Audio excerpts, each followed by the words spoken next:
Hi, I'm Cass. Welcome back to my channel. In today's video, I'll be setting up my March reading journal, and this month I decided to theme it after Bridgerton. I recently mentioned that I watched the series on Netflix and it took me forever to actually sit down and watch it, but then I binged it with my mom in like 2 days and I just adore that TV show and I am so excited for season 2. Plus, it's actually coming out in March, so I feel like this is kind of a perfect time to do this as a theme. So let's go ahead and start getting into planning.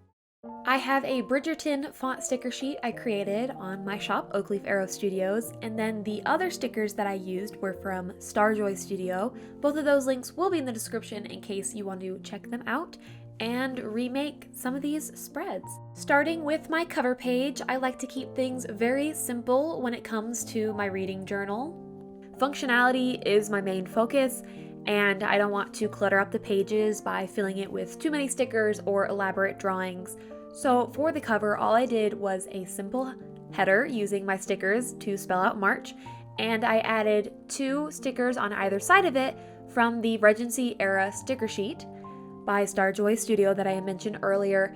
Now the border I'm creating does not turn out exactly the way I pictured in my head, so I do end up going back to fix it to make it look prettier, but I thought I'd give fair warning if you're watching me set this up going, this is the ugliest thing. I promise you, I do fix it. Now, underneath March, I leave quite a bit of blank space because that is where I write each of the books I read during the month of March.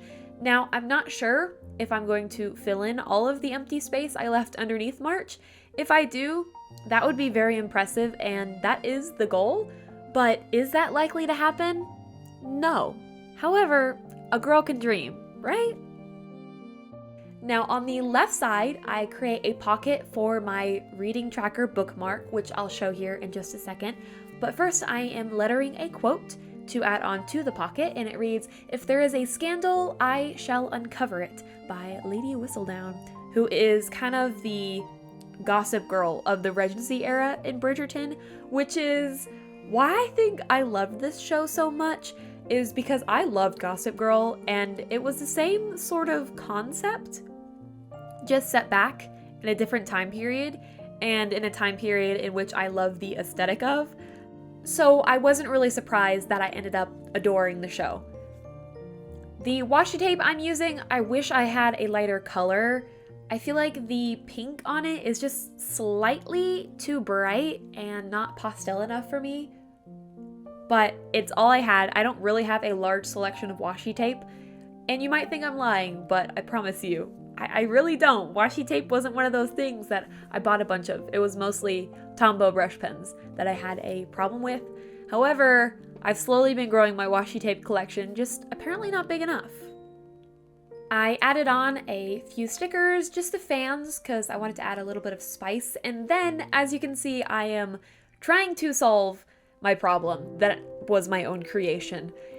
I took some scrapbook paper and I cut it into strips thick enough to cover the black monstrosity that was the outline of this. I did have to get a little creative because one of the stickers was overlapping the line and I couldn't peel off the sticker, so I just cut out a little divot for it fit like a glove. Sort of like a glove. I think covering up the black lines with this pink paper really helped with the ugliness of the cover. It's still not my favorite that I've created, but it'll do. Moving on to my reading tracker. Sorry, I laugh because you'll see in a second as I write out all of these numbers, I just don't know why writing to 31 is so difficult for me. This is the second month in a row I've f***ed up my counting. I forgot 11. I don't know.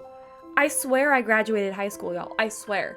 So I solved it exactly like I did last month and exactly like I did with the cover page by taking a strip of scrapbook paper and just gluing it over top and then just honing in all of my focus for I don't mess up the numbers again. Seriously, someone please tell me why counting to 31 and writing these numbers is so dang hard for me. I don't understand. Then I'm taking some stickers from the Light Academia sticker sheet and then using some stickers from my font sticker sheet to just write out March at the very top. Now this spread is used as a bar graph, so I fill out according to the number of pages, and watching back now I realized I never filled out the top bar, which usually contains the number of pages that I read each month. So I need to go back and fix that by just adding it in. But we're gonna ignore that for now and move on to the pages on the right, which I have two different sections. On the right page, I have my books read, and then on the bottom, I'll have a stats page. My books read is simply for writing the book title and the coordinating color that I'll fill out on the bar graph. And then the bottom, I track 5 different stats: the total books I've read, the total pages I end up reading, my average star rating, the total number of books I buy, and then the total number of days I read. These have been super fun to look back on, and I'm a stats girl. I love my stats, so I enjoy tracking them every month. I added a subtle highlight to some of the lines. The pink really doesn't show up well on camera. I'm watching it and I'm like, can you even see that I actually did something? I swear I did. Also, I must note that with lighter colors and outlining over black, I did have to, I guess, quote unquote, wash my marker after each line. So I'll scribble on a scrap piece of paper and then draw on my drawing and then scribble on the scrap piece of paper. Since it is a watercolor based marker, it does self-clean, if that makes sense. My next page is my favorite quotes. Also, I discovered that I forgot to put a V on my sticker sheet, so I have to go back and fix that. But are we even surprised at this point? I can't even count to 31 correctly. I just used my sticker sheet to just write out favorite quotes, and then added a border and added a few stickers. I keep this page very simple because I need the space to fill out and write in my favorite quotes from different books. Last month's was really fun to fill out because I read Crescent City, and there were so many moments that I wanted to write down to remember because it was such a fun book and really cracked me up for sure. I also thought it was funny that I did these heart pastries as a sticker because it was my favorite quote page, so I thought hearts were quite appropriate. And then I just really loved the light academia outfit that was included on the sticker sheet, and I wanted to use it. That was sort of the justification for all of the stickers that I ended up using. I loved them and had to find a place to use them. Then on the right page, I just wanted to create kind of a fun, solely Bridgerton themed page.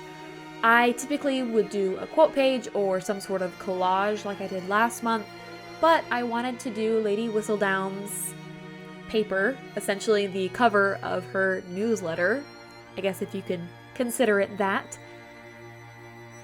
It was super basic to do, and I really enjoyed the outcome. I was going to color it in black like it is printed out. However, I learned from my mistakes and decided to go with that pastel pink from earlier to color in the page, and it ended up turning out much better in my opinion doing it that way because it ended up coinciding and looking nice and cohesive with all of my other pages. I think the thing I enjoyed most about Bridgerton wasn't necessarily trying to figure out who Lady Whistledown was, and that kind of was the same deal with Gossip Girl. I didn't care who Gossip Girl was, same way I didn't care who Lady Whistledown was. I just wanted to be involved and be invested in the romance that was happening on and off, and I was shocked at everything that went down in that show. There were so many unpredictable plot twists that absolutely threw me for a loop, but I enjoyed it and I'm very excited for season 2. I have no idea where they're taking it considering the story of the two main characters is mostly wrapped up, unless the show writers are just going to throw in even more drama into their life, which could be a possibility, but I'm very excited. My mom and I will most definitely be sitting down and watching season 2 together. I'm adding some finishing touches, including bolding some strokes and adding some serifs, And that is the completion of that page, and that is the completion of the journal. Here is my final flip through of my March 2022 reading journal themed around Netflix's Bridgerton TV show. I really enjoyed the spread and the aesthetic of the spreads, and I cannot wait to fill it out, and I will see you in the outro. Thank you so much for watching the video all the way to the very end. It literally means the world to me. If you did like the video, please do give it a like, and also comment down below. Let me know what your favorite spread was, or your thoughts on Bridgerton, or maybe your predictions for season 2. Just chat with me in the comments. I'm really curious to hear from y'all, and I love interacting with y'all so much. And also, while you're down there, maybe consider subscribing to my channel if you want to see more bookish and journaling content from me. But that's all I have for now, and I'll hopefully see you in the next one. Doodles!